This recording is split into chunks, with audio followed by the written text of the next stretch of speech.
이번에도 거룩한 주를 맞이해서 하나님께 예배드리는 성도 여러분들의 가정 자녀들, 그리고 건강사업 직장 위에 하나님의 놀라우신 은혜, 평강, 축복 넘쳐나기를 주님의 이름으로 축원합니다. 오늘은 요한복음 1장 35절에서 42절의 말씀을 통해서 안드레의 전도모범이라는 제목으로 다 함께 은혜를 나누었으면 합니다.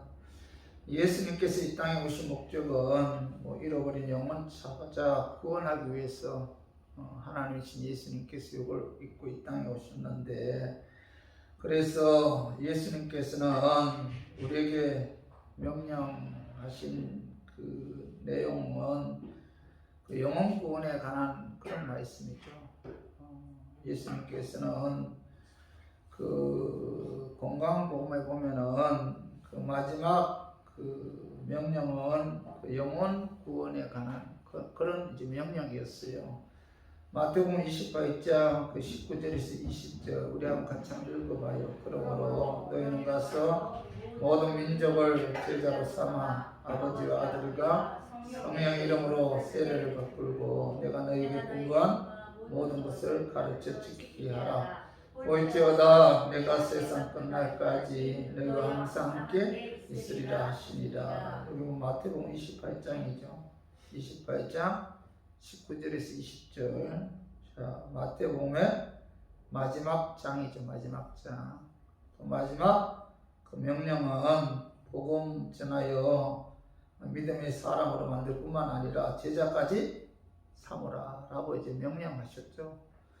명령문이죠. 그리고 마가복음 16장 15절에도 봐봐요. 같이 읽어봐요. 너희는 원천하에 아니면 만민에게 복음을 전파하라. 자, 마가복음 16장도 마가복음의 마지막 장이죠. 마지막 장, 마지막 명령은 뭐죠? 너희는 원천하에 다니면 만민에게 복음을 전가하라. 그리고 누가복음 24장 48절에 보면은 너희는 이 모든 일에 정인해라 이렇게 말씀하고 있는데, 자, 누가복음도 마지막 장이 24장이죠. 그러니까 마지막 장, 마지막 명령은 너희는 이 모든 일에 정인이 되라 이렇게 이제 말씀하셨고, 또한 요한복음 23장 자 16절에서 17절에 봐봐요. 내 양을 치라, 내 양을 먹이라. 예수님께서는 자, 요한복음 마지막 장이 23장이죠. 그죠? 마지막 장, 마지막 명령은 내 양을 치라, 내 양을 먹이라고 이제 명령하셨는데, 자, 예수님께서 이 땅에 오신 목적은 뭐예요? 영혼 구원이죠. 잃어버린 영혼을 하나님께로 인도하기 위해서 자, 하나님께서 육을 입고 이 땅에 오셨고, 또 그가 자, 마지막 장, 마지막 명령은 뭐죠? 복음을 전해서 영혼을 구원하라는 그런 명령이죠. 그리고 사도행전 자 1장 8절에서 9절에 봐봐요. 오직 성령이 너희에게 임하시면 너희가 권능을 받고 예루살렘과 온 유대와 사마리아와 땅끝까지 이르러 내 증인이 되리라 하시니라. 9절에 이 말씀을 마치시고 그들이 보는데 올려져 가시니 구름이 그를 가리어 보이지 않게 하더라. 자, 예수님께서 부활하셨고 이 땅에서 50일 동안 계시다가 자, 성천하심에서 마지막 그죠? 마지막 이 땅을 떠나면서 하신 명령이 뭐예요? 오직 성령이 너에게 임하면 너희가 권능을 받고 예루살렘과 온 유대와 사마리아와 땅끝까지 이르러 내 증인이 되리라 라고 이제 명령하셨죠. 그러므로 모든 그리스도인들은 예외 없이 예수님의 이 지상 명령에 순종해야 돼요. 모든 그리스도인들은 복음 전파를 삶의 최우선 순위에 두어야 한다는 겁니다. 오늘 본문에 보면은 이 안드레라 하는 사람이 나오는데 그는 원래 자 세례 요한의 제자죠. 하루는 안드레가 자기 스승 세례 요한과 함께 있었는데, 세례 요한은 지나가는 예수님을 보면서 그를 향해 외치기를 보라 하나님의 어린 양이로다 이렇게 이제 외쳤을 때, 자 요한의 두 제자가 자 예수님을 따라갔어요. 안드레는 예수님을 만난 이후에 예수님이 메시아 구원자이심을 확신하고 예수님을 증거했는데, 여러분 그 전도하기 위해서는 자 가장 먼저 선행되어야 할 것이 뭐죠? 내가 예수님을 만나야 된다는 거죠. 내가 예수님을 만나지 않고서는 우리가 그 예수에 관한 정인의 삶을 살 수가 없잖아요. 내가 예수님을 만나야 돼요. 예수님을 인격적으로 만나야만이 우리가 그 예수를 증거할 수가 있는 거죠. 내가 하나님의 부르심을 받아 예수 그리스도의 십자가의 죽으심과 부활을 믿음으로 구원받았다, 이런 확신이 있어야만이 여러분 내가 만난 예수님을 증거할 수가 있죠. 내가 예수님을 만나지 못했는데 어떻게 우리가 그 예수를 전할 수가 있었고 또 그 예수에 관한 정인의 삶을 살 수가 있겠어요. 그래서 우리가 그 전도하기 위해서는 뭐예요? 내가 먼저 뭐예요? 예수님을 만나야 된다. 안드레처럼 예수님 만나야 돼요. 우리가 일반적으로 전도하지 못하는 이유는 예수님을 만나지 못해서 구원의 확신이 없기 때문에 우리가 전도하지 못하는 거죠. 구원에 대한 감격이 없기 때문에 우리 예수님에 대한 정인의 삶을 살 수가 없다는 겁니다. 메시아이신 예수님을 만나면은 우리가 너무 감사하게 되고 또 감격해서 기쁜 마음으로 그 예수를 증거할 수밖에 없다는 겁니다. 만나지 못했기 때문에 예수님을 증거하지 못하는 것인데, 안드레는 예수님을 만난 이후에 자 예수님은 구원자다, 메시아다라는 확신을 갖고 전도하기 시작했는데, 안드레가 예수 그리스도를 만난 이후에 그 전도하는 데 있어서 자 안드레는 가장 먼저 뭐예요? 자기 가족부터 그죠? 복음을 증거하기 시작했다는 거죠. 내가 예수님을 만났다면은 또 구원의 확신을 갖고 있다면은 자 우리 가족들이 예수 믿지 않음으로 지옥 가면 어떡할까? 그냥 가슴 아플 거 아니에요. 그럼 내가 진실로 예수님을 만났다면은 가장 먼저 누구부터 전도해요? 가족부터 전도. 사랑하는 가족들부터, 부모, 또 아내, 남편, 또 사랑하는 자녀들부터 그들이 자 예수 믿고 천국 갈 수 있도록, 예수 믿지 않음으로 그들의 죄값에 의해 지옥 가지 않도록 하기 위해서 가족부터 복음을 전가하는 거죠. 그래서 요한복음 1장 40절에서 41절에 봐봐요. 같이 읽어봐요. 요한의 말을 듣고 예수를 따르는 두 사람 중에 하나는 시몬 베드로의 형제 안드레라. 그가 먼저 자기 형제 시몬을 찾아 말하되 우리가 메시아를 만났다 하고, 메시아는 번역하면 그리스도라. 여기 안드레는 자신이 만난 예수님을 증거하기 위해 가장 먼저 누굴 찾아갔어요? 자기 형이? 자 시몬 찾아갔죠. 시몬 찾아가서 뭐라고 이야기해요? 내가 메시아를 만났다, 내가 구원자이신 예수님을 만났다 하면서 그 예수님에 관해서 그의 형 시몬에게 복음을 전가하죠. 이것은 전도 전략에 있어서 중요한 내용인데, 안드레는 가족을 먼저 전도 대상자로 삼았다는 겁니다. 가족도 전도하는 것이 가장 효과적인 전도고 또 예수님의 전도 전략이기도 하죠. 그렇죠. 우리 교인들 내가 예수를 만났고 내가 예수님을 믿음으로 구원의 확신을 갖고 있다면 여러분들은 가족들에게 복음을 증거해야 돼요. 가족들의 영혼을 위해서 기도해야 돼요. 비가 오나 눈이 오나 하나님의 은혜로 가족들 예수 믿고 구원받게 해달라고, 그들이 지옥 가지 않고 천국 갈 수 있도록 그들의 영혼을 위해서 기도해야 되고, 또 시간만 나면은 예수님이 구원자이시다, 그 예수 믿어야만이 제사함을 받아 천국에 들어갈 수 있다. 이 복음을 뭐예요? 가족들에게 증거해야 돼요.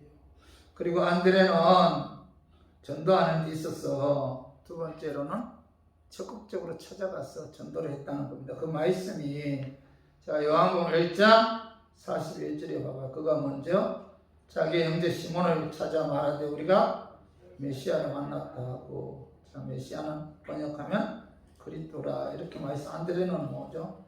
누굴 찾아갔어요? 그의 형제 시몬을 찾아 말하되 이렇게 말씀하고 있죠. 안드레는 찾아가는 전도를 했다는 거죠. 전도하는 최고의 방법은 사람들에게 실제로 찾아가는 거죠. 사람들에게 실제로 찾아가는 것이 전도의 그 최고의 방법이다. 안드레는 뭐예요? 그냥 시몬을 찾아가서 복음을 전도했다는 겁니다. 전도의 첫 번째 단계는 전도 대상자를 찾아가는 거죠.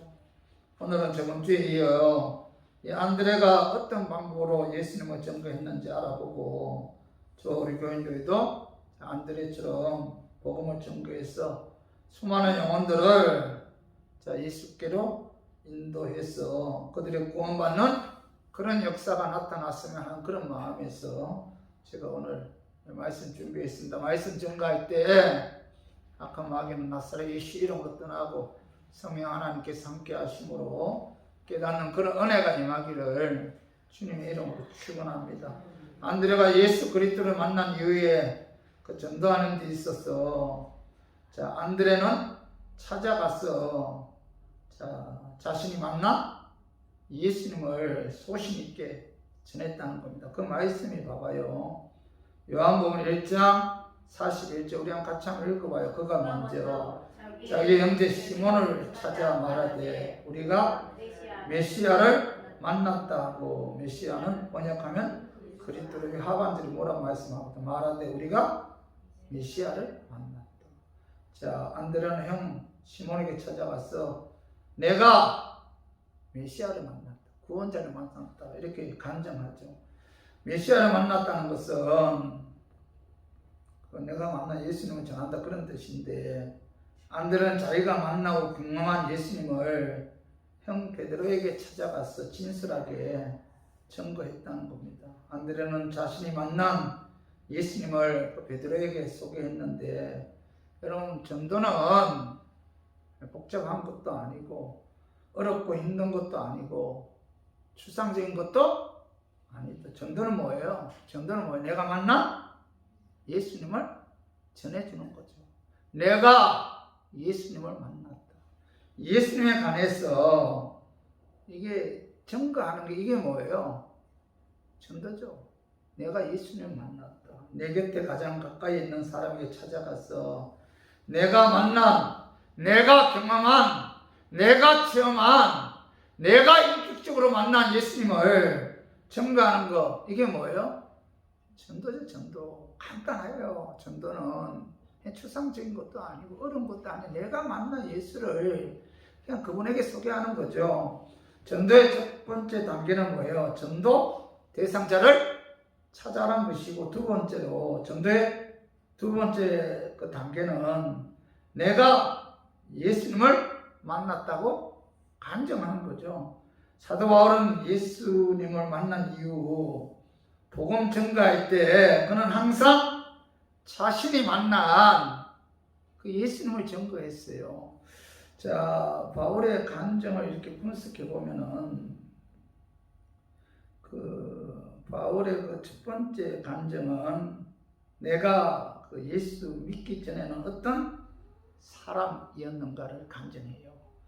사도 바울은 예수님 만나기 전에 율법적인 사람이었고 그래서 예수 믿는 사람들을 굉장히 핍박하는 그런 인물이었습니다. 그래서 디모데후서 1장 13절 봐봐. 한번 읽어봐요. 내가 전에는 비방자요 박해자요 폭행자였으나 도리어 긍휼을 입은 것은 내가 믿지 아니할 때 알지 못하고 행하였습니다. 여기 사도 바울은 예수 만나기 전에 그가 복음 전가할 때 항상 자기 간증이 들어갔습니다. 그 간증의 내용을 분석해 보면은 내가 예수 만나기 전에 내가 어떤 사람이었는가. 오늘 뭐라고 말씀하고 있죠? 내가 전에는 비방자였다, 박해자였다, 폭행자였다. 이렇게 고백하고 있잖아요. 그죠? 그는 수단 방법 가리지 않고 복음을 방해했고 또 많은 그리스도인들을 박해한 그런 인물이었는데 스데반 집사가 복음 전하다가 돌에 맞아 죽어가는 그 광경을 보면서도 이 스데반 돌에 맞아 죽는 것이 마땅하다 라고 생각했던 그런 인물입니다. 스데반의 죽음을 통쾌하게 생각했던 그런 인물인데 그에게는 동정심이 하나도 없었어요. 잔인할 정도로 예수 믿는 사람들을 박해하였고 또 복음을 방해했는데 바울은 예수 믿기 전에 그 상황을 간증했다는 거죠. 그리고 두 번째로는 내가 어떻게 예수님을 만났는가를 이제 간증하죠. 사도행전 9장에 보면은 사울은 사기와 위험이 동등해서 만약 예수 믿는 사람을 만나기만 하면 남녀를 불문하고 모두 잡아오겠다 장담하면서 다메섹 도상을 지나가던 도중 갑자기 하늘에서 빛이 강렬하게 사울에게 이제 비쳤는데 그때 그 빛이 너무 강렬했기에 사울은 말에서 떨어져서 땅에 엎드려 이제 물어보죠. 그 사도행전 9장 5절을 한번 읽어봐요. 대답하되 주여 누구시니까 이러되 나는 내가 박해하는 예수라. 자, 사울의 그 말에서 그 떨어져서 땅에 엎드려 누구시니까 라고 물어보았을 때 예수님께서는 뭐라고 말씀하고 있죠? 나는 내가 박해하는 예수라. 이런 음성을 하늘로부터 듣죠. 그때 그는 부활하신 예수님이 자신에게 찾아오신 것을 알죠. 그리고 그가 예수님 만난 이후에 그의 삶이 어떻게 변화되었는지 여기에 관해서 이제 사도 바울이 간증하고 있죠. 그 말씀이 사도행전 9장 15절 우리 한번 같이 한번 읽어봐요. 주께서 이르시되 가라 이 사람은 네 이름은 이방인과 임금들과 이스라엘 자손들에게 전하기 위하여 택한 나의 그릇이라 이렇게 말씀하고 있죠. 이 사도 바울은 예수님 만나기 전에는 예수 믿는 사람들을 박해하는 그런 인물이었죠. 그러나 그가 예수 만나고 나서는 그의 삶은 완전히 변화되죠. 완전히 변화되고 그리고 그 사도 바울은 예수 만난 이후에 그는 철저하게 그 이제 복음 전도하는 데 힘쓰는 그런 삶을 살았는데 사도행전 그 22장 1절 이하에 보면은 사도 바울은 자신을 박해하는 유대인들에게 그죠? 자신이 만나 예수님을 간증하면서 복음을 전했고 또한 사도행전 26장 12절 이하에서도 사도 바울은 아그리파 왕에게 자신이 만난 예수님을 간증하면서 복음을 전했다는 거죠. 그 정도는 구원의 조건이 아니죠. 그러나 하나님의 은혜로 예수님도 구원받은 성도는 여러분 내가 만난 예수님을 증거해야 된다는 겁니다. 예수 믿고 받은 은혜와 변화된 삶을 우리가 이제 간증해야 된다는 거죠. 그래서 오늘 모두 안드레가 예수 그리스도를 만난 이후에 전도하는 데 있어서 그죠? 그는 찾아갔다는 거죠. 그리고 두 번째로는 뭐예요? 예수님을 소개했다는 거죠. 소개했다. 그리고 세 번째로는 그 소개한 사람을 예수님께로 데리고 왔다는 거죠. 그 말씀이 요한복음 1장 42절 한번 읽어봐요. 데리고 예수께로 오니 예수께서 보시고 이르시되 내가 요한의 아들 시몬이니 장차 게바라 하리라 하시니라. 게바는 번역하면 베드로라. 오늘 여기 보면은 데리고 예수께로 오니 이렇게 말씀하고 있잖아요. 안드레는 전도하는 데 있어서 먼저 뭐예요? 형 베드로에게 찾아갔다. 두 번째는 뭐예요? 그에게 자신이 만난 예수님을 소개했다는 거죠. 간증했다는 겁니다. 그리고 세 번째는 뭐예요? 그 예수님을 소개한 그 베드로를 예수님께로 데리고 왔다는 거죠. 그죠? 그래서 우리가 계속 찾아가서 우리가 예수님에 관해 소개하면 그 다음 단계는 뭐예요? 계속 찾아가서 교회 나가자고 건면하고 또 함께 교회로 데리고 나와야 돼요. 어느 정도까지는 데리고 함께 나와야지 처음 혼자 교회에 나온다는 게 그게 굉장히 어색하잖아요. 그죠? 우리가 찾아가서 내가 만난 예수님을 소개하고 그 다음 단계는 뭐예요? 그를 교회로 데리고 나와야 된다는 거죠. 전도를 해놓고 주일날 교회 나오기로 이제 약속까지 했는데 약속 장소에 가보면은 나오지 않는 경우가 거의 대부분입니다. 실망하고 좌절하는 분들도 많아요. 그리고 또 왜 안 나오냐고 물어보면은 뭐예요? 뭐 부부싸움 했어. 나오지 못했다. 뭐 이런 식으로 이야기하는 분들도 많은데, 자, 이 마귀가 뭐예요? 교회 나오지 못하도록 엄청 방해하죠. 한 영혼을 구원하는 데 있어서 악한 마귀는 수단 방법 가리지 않고 공격하죠. 방해하고. 마귀는 절대로 자기 자녀를 놓치지 않아요. 그래서 전도하는 게 힘든 겁니다. 이 영적 싸움이잖아요. 악한 마귀가 자기 자녀, 자기가 지배하고 있는 자녀를 놓치는 것을 굉장히 싫어하죠. 그래서 이 악한 마귀는 수단 방법 가리지 않고 이제 공격하는데, 자, 이 마귀의 공격을 기도를 통해서 예수 이름으로 결박해야 돼요. 활동하지 못하도록 예수 이름으로 결박해야지. 그렇지 않고는 한 사람을 주님께로 인도하는 것은 결코 쉬운 일이 아니다. 희생과 수고가 필요하다는 거죠. 한 영혼을 주님께로 인도하기 위해서는 우리가 기도해야 되고, 또 기도하지 않고는 전도 대상자를 마귀에게서 해방시킬 수가 없다는 겁니다. 기도를 통해서 마귀를 이렇게 쫓아내야 돼요. 그리고 찾아가서 교회로 데려와야 되는데, 한 영혼이 뭐예요? 천하보다 귀한 거죠. 여러분 지금까지 살아오면서 한 영혼이라도 여러분들의 기도와 여러분들의 희생과 여러분들의 수고를 통해서 한 영혼이라도 여러분들이 주님께로 인도했다면 여러분들은 뭐예요? 천하보다 더 귀한 것을 얻은 거예요. 그만큼 전도하기가 힘든 거예요. 오늘 이 시간 여러분 가만히 생각해 봐요. 내가 지금까지 살아오면서, 내가 지금까지 예수 믿는다고 하면서, 내가 지금까지 주님의 은혜에 감사해서 구원받았다고 확신을 갖고 신앙생활 해왔지만은, 주님께서 지상 명령인 복음 증거하라는 이 명령에 순종해서 한 사람이라도 주님께로 인도했는가? 인도한 분들 있어요? 한 명이라도 있습니까? 그렇게 많지 않을 거예요. 여러분, 우리가 신앙생활 하는 데 있어서 한 영혼을 주님께로 인도하는 것보다 더 중요한 일은 없다는 겁니다. 하나님을 가장 기쁘게 하는 게 뭐예요? 한 영혼을 주님께로 인도하는 거예요. 그래서 많은 영혼을 주님께로 인도했을 때 하나님께 주시는 상이 뭐예요? 기쁨에 멸류관의 기쁨. 하나님 기뻐하시다.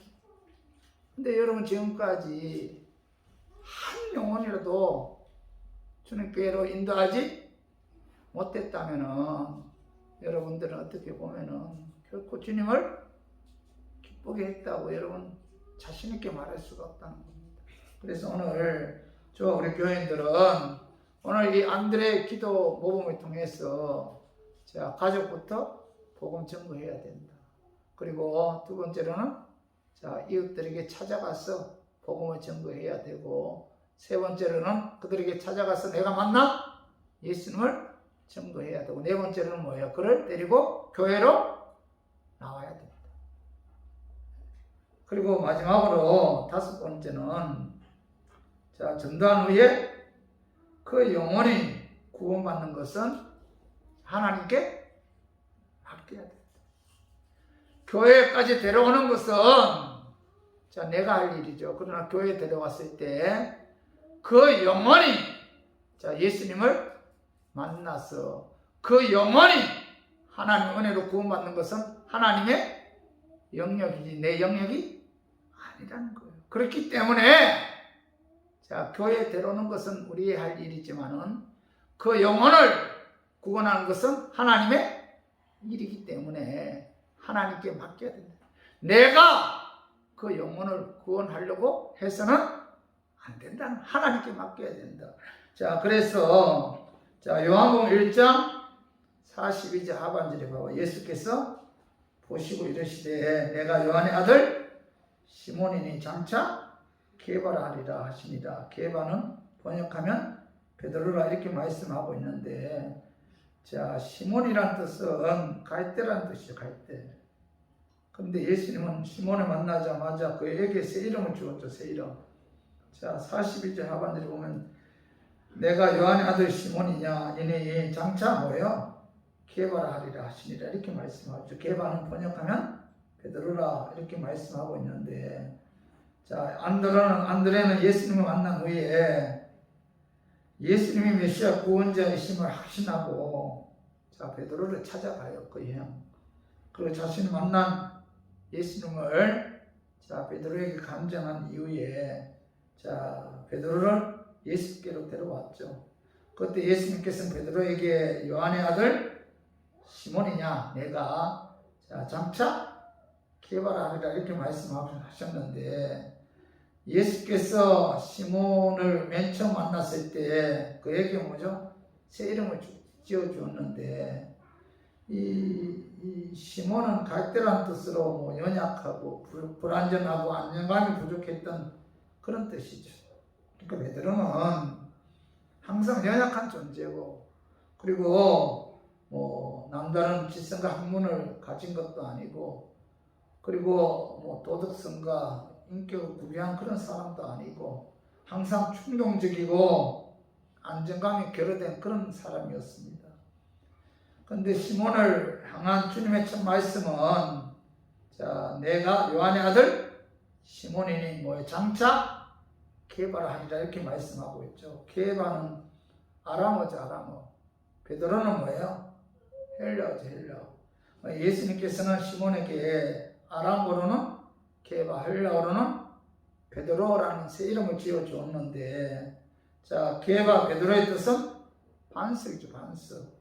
예수님께서는 시몬에게 내가 지금 반석이다 이렇게 말씀하지 않고 뭐라고 말씀하고 있죠? 장차 뭐예요? 반석이라 하리라 이렇게 말씀하고 있죠. 지금 너가 반석이 아니고 장차 앞으로 너가 반석이 될 것이다 이렇게 말씀하고 있는데, 예수님께서는 연약한 시몬을 변화시켜서 장차 반석 같은 하나님의 사람으로 세우겠다 이런 뜻으로 아람어로는 게바, 헬라어로는 베드로라는 새 이름을 지어 주었다는 거죠. 시몬은 예수님 만난 이후에 예수님께서 말씀하신 대로 조금씩 변화되죠. 조금씩 변화되어서 결국은 뭐예요? 게바, 베드로의 이름에 맞게 반석 같은 그런 사람이 되었다는 거죠. 성도 여러분, 게바, 반석이 주는 느낌은 육중하고 안정감이 있는 그런 뜻이죠. 그러나 이 명칭은 자, 시몬에게 어울리지 않은 그런 명칭이죠. 베드로는 자, 예수님이 제자들의 발을 씻길 때 자기 차례가 오자 제가 선생님의 발을 씻겨 드리겠습니다. 어떻게 선생님이 제 발을 씻기십니까? 하면서 반문했어요. 이때 예수님께서 베드로에게 내가 내 발을 씻기지 않으면 나는 너와 아무런 상관이 없다 이렇게 말씀하니까 베드로는 즉시 생각이 변하죠. 그런 발뿐만 아니라 손과 머리까지도 씻어달라고 이렇게 부탁하죠. 베드로는 변화 속도가 굉장히 빠른 사람이고 굉장히 뭐예요? 병덕스러운 그런 사람이었다는 겁니다. 또한 베드로는 예수를 위해서라면 죽기까지 하겠다 그렇게 장담했잖아요. 그런데 조그만한 계집종 앞에서 예수님을 모른다고 3번 부인하고 저주까지 하죠. 그리고 부활하신 예수님이 디베라 바닷가에 나타나셨을 때 제일 먼저 예수님을 본 사람은 누구예요? 사도 요한이죠. 요한. 그런데 예수님께 가기 위해 제일 먼저 바닷속으로 들어간 사람은 누구예요? 베드로죠. 항상 행동에 있어서 앞장서는 그런 인물이었기 때문에 그는 실수가 굉장히 많은 사람이었습니다. 베드로는 반석이라는 이름에 어울리지 않는 그런 인물이었어요. 그는 예수님께로부터 아람어로는 게바, 헬라어로는 베드로란 명칭을 받고 그 즉시 그 명칭에 산 것이 아니죠.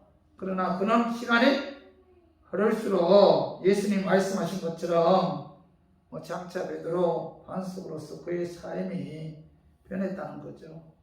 예수는 베드로를 반석으로 세우시기 위해 수많은 고난, 역경, 또 실수를 통해 그를 훈련시켰죠.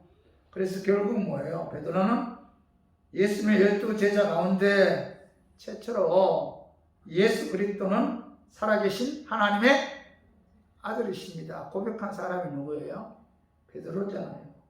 또 베드로는 예수님의 수지자로서 예수님께로부터 천국 열쇠를 받았죠. 그리고 초대교회 창설에 있어서 절대적인 기여를 한 사람이 베드로죠. 그러니까 예수님께서 베드로를 보고 뭐라? 장차 개발하리라. 장차 앞으로 너가 많은 훈련과 많은 고난을 통해서 훈련받은 후에 반석으로서 하나님의 사람으로 우뚝서게 될 것이다. 이렇게 이제 말씀하셨는데 갈라디아서 2장 9절을 우리 한번 같이 한번 읽어봐요. 또 기둥같이 여기는 야고보와 게바와 요한도 내게 주신 은혜를 알므로 나와 바나바에게 친구의 악수를 하였으니 우리는 이방인에게로 그들은 할례자에게로 가게 하려 합니다. 오늘 보면 사도 바울은 베드로를 가르쳐 요한 또 야고보와 함께 예루살em 교회에서 기둥이다 이렇게 묘사하고 있죠. 이 베드로가 그죠? 이 성령 충만해서 담대하게 복음 전거할 때 3,000명, 5,000명이 회개하고 주님께로 돌아오는 이런 엄청난 역사가 나타났고 또 예루살렘 교회의 위대한 지도자가 되었고 결국 예수님은 베드로는 예수님은 십자가에 못 박혀 죽었는데 나는 거꾸로 십자가에 박혀 죽어야 되겠다 해서 십자가에서 순교함으로 그의 생을 마감했고 많은 그리스도인들이 우리로 보는 반석으로서 성경에 기록되어 있다는 겁니다. 예수님께서는 시몬을 조금씩 변화시켜 반석으로서의 그 믿음을 성장시켰고 그래서 그 베드로의 영혼을 구원하시려고 그 구원하신 분은 누구예요? 예수님. 안드레는 뭐예요? 예수님께로 인도했을 뿐이지. 그의 영혼을 구원하고 그의 영혼을 성장시킨 건 누구예요? 예수님. 그래서 여러분 우리가 전도하는 데 있어서 우리가 전도 대상자 찾아가야 돼요. 그리고 내가 만난 예수님을 간증해야 돼요. 그리고 그를 교회로 데리고 와야 됩니다. 그리고 그 영혼에 관해서는 누구에게 맡겨야 돼요? 예수님께 맡기면은 예수님께서 베드로를 성장시켜서 하나님 위대한 일꾼으로 삼으신 것처럼 이 예수님께서 역사해야만이 가능한 것이지 영혼 구원에 관해서는 우리의 영역이 아니죠. 그래서 고린도서 3장 6절을 봐봐요. 나는 심었고 아볼로는 물을 주었으되 오직 하나님께서 자라나게 하신다니 이렇게 말씀하고 있죠. 바울은 심는 자로서 전도자, 그냥 복음을 전했다는 거죠. 그는 불모지였던 고린도 지역에 복음의 씨를 심었다는 거죠. 아볼로는 물을 주었다는 거죠. 그는 뭐예요? 하나님 말씀을 그죠? 그 바울이 전도한 성도들에게 가르치면서 그들을 믿음으로 잘 양육했다는 거죠. 그러나 바울이 복음을 전했을 때 그 복음을 믿고 받아들이게 한 분은 누구예요? 하나님이죠. 하나님. 그런 의미에서 나는 심었고 아볼로는 물을 주었을 때 오직 하나님께서 자라나게 하셨다. 바울 복음 전거했어요. 복음 전할 때 하나님께서 그들의 마음문을 열어서 복음을 받아들이게 있다는 겁니다. 그래서 바울이 복음 증거할 때 그 복음을 믿고 받아들이게 한 것은 하나님이 하셨고, 아볼로가 말씀 증거할 때 그 말씀을 깨닫게 한 것은 또 누구예요? 하나님이 하셨다는 거죠. 하나님께서 복음을 받아들이게 하셨고, 하나님께서 말씀을 깨닫게 하셨으므로 사도 바울은 나 자신과 아볼로는 아무것도 아니다, 이렇게 이제 말씀하고 있습니다. 심는이나 물 주는 일이 중요하지만은 그 생명의 능력은 누구에게 있어요? 하나님께 있다는 거죠. 그렇기 때문에 자, 우리가 예수님 만난 이후에 전도 제삼자 찾아가야 돼요. 그리고 내가 만난 예수님을 간증해야 돼요. 그리고 그를 교회에 데려와야 합니다. 그러나 자, 그 전도 대상자가 예수님을 영접하고 또 예수님을 믿음으로 구원받는 것은 누구의 사역이에요? 예수님의 사역이라는 겁니다. 여러분, 우리가 전도하는 데 있어서 우리가 힘든 이유가 뭐예요?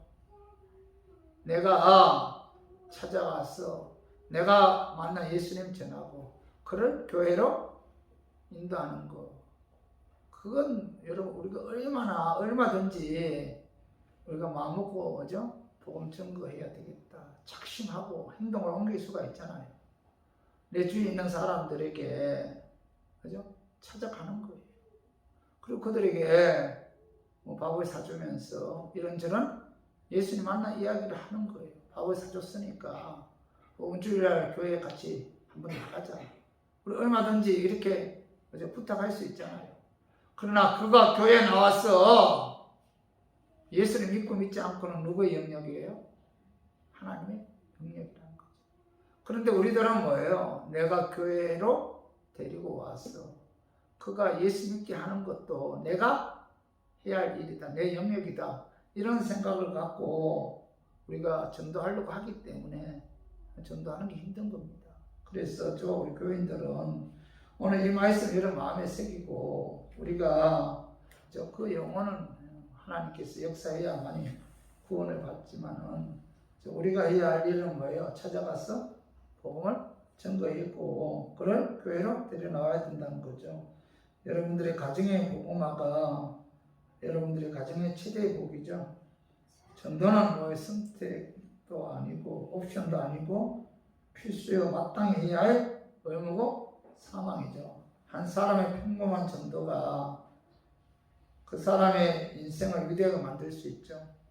한 사람의 전도가 그 집안의 가문과 혈통을 축복되게 할 수가 있고, 한 사람의 전도가 그 지역 한 민족 한 나라를 복음화시킬 수 있고, 한 사람의 전도가 한 시대의 역사의 새로운 전환점을 이뤄내기도 하죠. 그러므로 우리가 복음 증거해야 돼요. 복음 증거해야만이 하나님께서 기뻐하시고, 무엇보다도 이런 코로나 때문에 참 전도하기 힘든 그런 시대잖아요.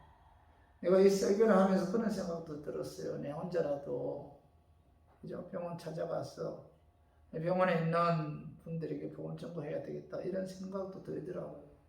근데 그 순간 뭐예요? 요즘 뭐예요? 코로나? 전염병원을 인해서 교회 못 오게 하든 병원 못 오게 하지. 뭐 이런 생각이 또 스쳐 지나가는 거. 그런데 정말 전도하기 힘든 그런 시대입니다. 한국 교회가 굉장히 침체 가운데 있고, 또한 세상 사람들은 교회를 향해서 그죠? 코로나 전염병의 원상이다 하면서 굉장히 냉소적으로 교회를 바라보고 있잖아요. 이런 시대에 큰 교회도 아닌 조그만 교회에서 복음 전거한다는 게 쉬운 일은 아니잖아요. 그럼에도 불구하고 우리들은 뭐예요? 하나님 명령에 순종해서 복음 전거해야 된다. 결코 복음 전거하는 일을 포기해서는 안 된다는 거예요. 가까운 사람들 누구에도 꼭 우리 교회 데려와야 되겠다 그런 생각에 의해서 전도하는 것이 아니라 그냥 내가 만난 예수님을 자연스럽게 이런 증거해야 돼요. 그래서 우리 모두 내가 만난 예수님을 찾아가서 전한 후에 그 영혼을 주님께 맡김으로 전도하는 데 있어서 우리가 절대로 낙심하거나 절망하지 말고 끝까지 전도해서 잃어버린 영혼을 주님께 찾아드림으로 주님 기쁘게 하고 주님을 영화롭게 하는 그런 저 우리 교인들 되기를 주님의 이름으로 축원합니다. 자, 말씀 전도하기 위해서는 자, 먼저 뭐예요? 내가 예수님 만나야 돼요. 만나지 않고는 우리가 전도할 수 없잖아요. 정인의 삶 살 수 없죠. 안드레는 예수님을 만난 이후에 전도하는 데 있어서 자, 그는 먼저 뭐예요? 가족부터 복음을 전가하기 시작했다는 겁니다. 가족에게 전도하지 않는 것은 뭐예요? 불신자가 더 악하다 이렇게 말씀하고 있어요. 가족 복음화를 위해 기도하고 내가 만난 예수님을 가족들에게 이런 전거해야 돼요. 그리고 두 번째로는 뭐예요? 적극적으로 찾아가서 전도해야 되는 거죠. 전도의 첫 번째 단계는 전도의 대상자를 찾아가는 거죠. 그리고 세 번째로 안드레는 찾아가서 자신이 만난 예수님을 소신 있게 증거했죠. 이게 두 번째, 전도의 두 번째 단계죠. 내가 예수님 만났다는 걸 감정하는 거죠. 그리고 네 번째로는 안드레는 자신이 만나 예수님을 소개한 사람을 예수님께로 데려오죠. 전도의 세 번째 단계는 데려오는 거. 첫 번째 단계는 뭐예요? 찾아가는 거고, 두 번째 단계는 뭐예요? 내가 만난 예수님을 소개하는 거고, 세 번째 단계는 뭐예요? 그를 예수께로 데려오는, 교회에 데려오는 거죠. 그리고 전도한 후에 네 번째로, 다섯 번째 전도한 후에 그 영혼을 하나님께 맡겨야 돼요. 내가 전도하려고 하면은, 내가 그 영혼을 구원하려고 하면은 그게 불가능하잖아요. 어떻게 연약한 인간이 한 영혼을 주님께로 인도할 수 있겠습니까? 그게 가능하겠어요? 영혼은 누가 구원해줘야 돼요? 하나님께서 구원해줘야 돼요. 여러분, 기독교는요, 내가 예수님을 만나는 것이 아니고 예수님이 나를 만나 주시야 가는 거예요. 이게 바로 뭐예요? 은혜죠, 은혜. 다른 종교는 다 내가 신을 찾아가는 그런 종교잖아요. 그러나 기독교는 뭐예요? 신이 나를 찾아오는 종교. 그죠? 주님이 찾아와야만이 우리가 예수 믿어서 구원받을 수가 있는 거죠. 그래서 우리들은 이런 신앙생활 하는 데 있어서 이런 주위에 있는 분들, 또 가족들, 그 영혼을 위해서 이런 기도 많이 해야 돼요. 많은 분들이 그러잖아요. 우리 자녀들에게 신앙의 유산을 물려줘야 되겠다. 신앙의 유산이 뭐예요? 뭐 재산보다 신앙의 유산을 물려주는 것이 그게 축복이다. 그럼 신앙의 유산이 뭡니까? 뭐예요? 그 영혼을 위해서 기도하는 게 신앙의 유산이잖아요. 그러니까 하나님 말씀을 양육하는 것이 그게 뭐예요? 신앙의 유산이잖아요. 부모님들이 자식들에게 물질을 물려주기보다는 뭐예요? 신앙을 유산을 물려줘야 돼요. 여러분들이 생활 많은 그날까지 이런 가족들을 위해서, 그죠? 자녀들을 위해서, 형제, 자매들을 위해서, 부모님들 위해서, 이런 그들의 영혼을 위해서 뭐예요? 기도하는 거. 이게 뭐 신앙의 유산이잖아요. 이걸 여러분 삶의 목적을 두고 여러분 내가 지금까지 사는 이유가 뭔가? 왜 살아요? 돈 벌기 위해 삽니까? 왜 삽니까? 난 그런 생각이 요즘 들어요. 사실 내가 사는 목적이 뭘까? 영혼들을 위해서 뭐요? 기도하는 것이 내 삶의 목적이다. 이런 생각이 들 때가 많아요. 내가 왜 존재하는가? 가족들을 위해서 기도하고, 성도들 위해서 기도하고. 이게 신앙의 유산이구나. 그 영혼들이 예수 믿게 했다면, 그 영혼들에게 말씀을 통해서 하나님의 뜻을 제대로 분별하도록 하기 위해서. 일단 이런 어떤 목적을 갖고 우리가 신앙생활을 해야지. 그저 먹고 살기 위해서, 그저 돈 벌기 위해서, 그저 육체적인 즐거움을 추구하기 위해서 사는 것은 결코 바람직한 삶의 목적이 될 수가 없잖아요. 이제부터라도 여러분들의 삶의 목적을 영적인 것에 두고 여러분 남은 생에 이런 가족들 위해서 기도하고 내가 사는 목적이 뭔가, 자식들에게 기도를 통해 신앙의 유산을 물려줘야겠다. 내가 말씀을 통해서 또 본을 보이고 말씀을 통해서 자녀들에게 어떤 영의 양식을 유산으로 물려줘야, 이런 목적을 갖고 우리가 신앙생활을 했을 때만이 그 삶이 보람된 삶이 될 수가 있고 또 하나님 기뻐하는 삶이 될 수 있다는 사실을 오늘 말씀을 통해 좀 깨닫고, 저 우리 교인들도 그죠? 기도 많이 하고 전도해서 그죠? 여러분들이 하나님 기쁘게 하고 영화롭게 하는 그런 삶을 사는 저 우리 교인들 되기를 주님의 이름으로 축원합니다. 그저 돈 벌기 위해서 삶의 목적을 두지 말고 영적인 것에 대해 삶의 목적을 두고 살았으면 합니다. 우리 시간